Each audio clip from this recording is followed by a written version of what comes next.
Hello guys, welcome to my Rishin tech channel. आज हम data analysis समझेंगे और इस दफ़ा का जो डेटा है वो बिल्कुल अलग है। अच्छा देखिए, पहले का जो भी मैंने डेटा यूज़ किया है उसके अंदर हमने वहाँ पर टाइमलाइन नहीं देखी थी। ठीक है, वहाँ पे डे वाइज था और डेट हमने देख के, लेकिन हमने डेट यूज़ नहीं करते थे। ठीक है। अच्छा जी, आज के डेटे में हम एक टाइमलाइन के ऊपर काम कर रहे हैं और ये टाइमलाइन बेसिकली ईयरली वाइज है। ठीक है, क्योंकि ये साल में एक दफ़ा का पूरा रिकॉर्ड है, फिर अगले साल का एक पूरा रिकॉर्ड है, इस तरह का एक सेल यूनिट्स बताए हुए हैं कि इस तरह के निकले। ठीक है, बाय द ये रैंडम डेटा है, आप कोई भी एक डेटा बना सकते हैं। अच्छा, टाइमलाइन का जो डेटा है ना, बेसिकली रिग्रेशन के थ्रू हम मालूम नहीं कर सकते। ठीक है, तो उसके लिए जो हम यूज़ करते हैं डेटा एनालाइजिंग, वो हमारा एक्सपोनेंट होता है। ठीक है, अभी हम उसको देखेंगे बाय द वे। अच्छा जी, वही हम अपना डेटा पे आएंगे, डेटा एनालाइज, और इसके अंदर एक्सपोनेंशियल स्मूथिंग पे आएंगे। ठीक है, इसे जैसे हम क्लिक करेंगे, ओके पे क्लिक करेंगे। ओके पे जब क्लिक किया, ठीक है, तो यहाँ पे ये रेंज मांग रहा है, इसने ऑटोमेटिक खुद ही सिलेक्ट कर लिया रेंज आपके सामने। ठीक है, तो यहाँ पे मैंने इसको रेंज दे दी है। उसके बाद इसके अंदर लेबल है, जी बिल्कुल लेबल है। उसके बाद डंपिंग फैक्टर, यानी कि एक अच्छा, ये एक ट्रेड लाइन समझने के ना, ये बताता है कि आपका जो अब नेक्स्ट पोजीशन होगी वो किस साइड होने वाली है। ठीक है, बाय द वे, तो ये आप 0.5 से कम रखें। ठीक है, और मैं ये बोलूँगा कि 0.5 ही रखें। इसे बढ़ाएंगे, अभी हम देख लेंगे कि अगर हम बढ़ाएंगे तो उससे क्या होता है। ठीक है, अच्छा जी, उसके बाद यहाँ पर आ रहा है चार्ट आउटपुट। तो चार्ट आउटपुट पे हम इसको रखेंगे। ठीक है, हमें चार्ट चाहिए और स्टैंडर्ड एरर अगर हम इस पर लगाना चाहें तो आपकी मर्ज़ी है, अदरवाइज़ आप चार्ट से ही समझ सकते हैं सारी चीज़ें। ठीक है, उसके बाद ये लोकेशन मांग रहा है, तो लोकेशन आप इसको कहीं की भी दे दें कि जहाँ पे आपको डेटा चाहिए। फॉर एग्जांपल मुझे इधर का डेटा चाहिए, इधर डेटा चाहिए, या इस साइड चाहिए, तो इस साइड का मैंने दे दिया। ठीक है, जिस साइड का आपको डेटा चाहिए उधर आप उसको सेट कर लेंगे और ये उधर आपको डेटा निकाल के दे देगा। ठीक है, तो इसको मैं करता हूँ ओके। ओके करने के बाद ये स्टैंडर्ड एरर जो हमने बोला था ये वो बना के दिया है, और अगर हम सिर्फ चार्ट पे लगाते तो सिर्फ आपके पास चार्ट बनकर आता। ठीक है, बाय द वे। अच्छा जी, अब इस चार्ट को समझ लेते हैं, ये चार्ट बताना क्या चाह रहा है।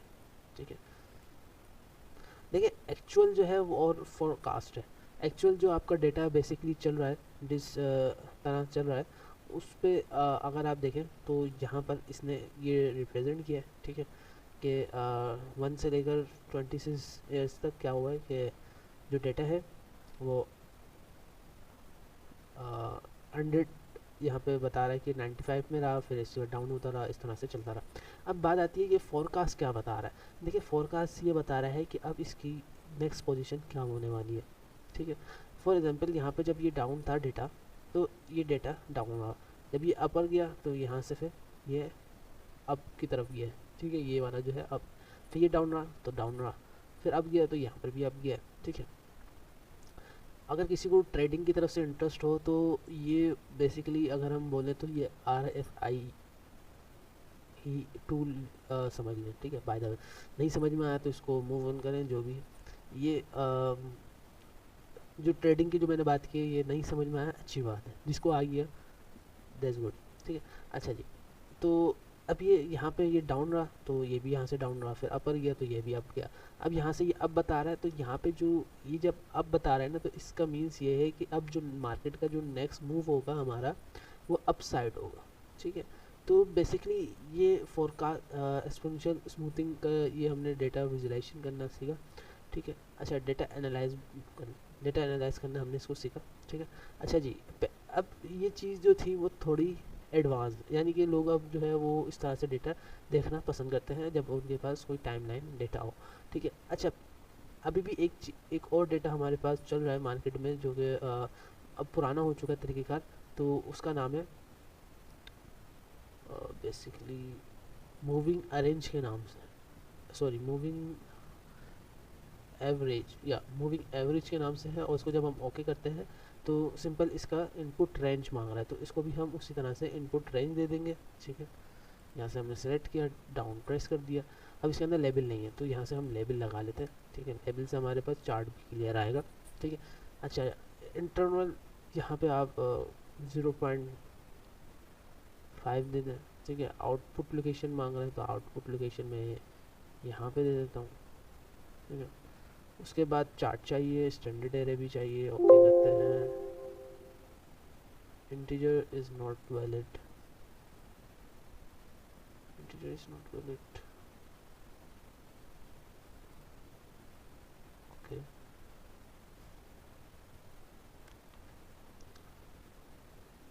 अच्छा जी, यहाँ पे रेंज मांग रहा है, इसको हम यहाँ पे रेंज दे देते हैं, चार्ट चाहिए, ओके करते हैं।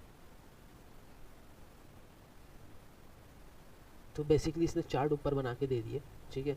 और इसका भी चार्ट अगर आप यहाँ पे देखें तो बेसिकली इसी तरह से ही चल रहा है।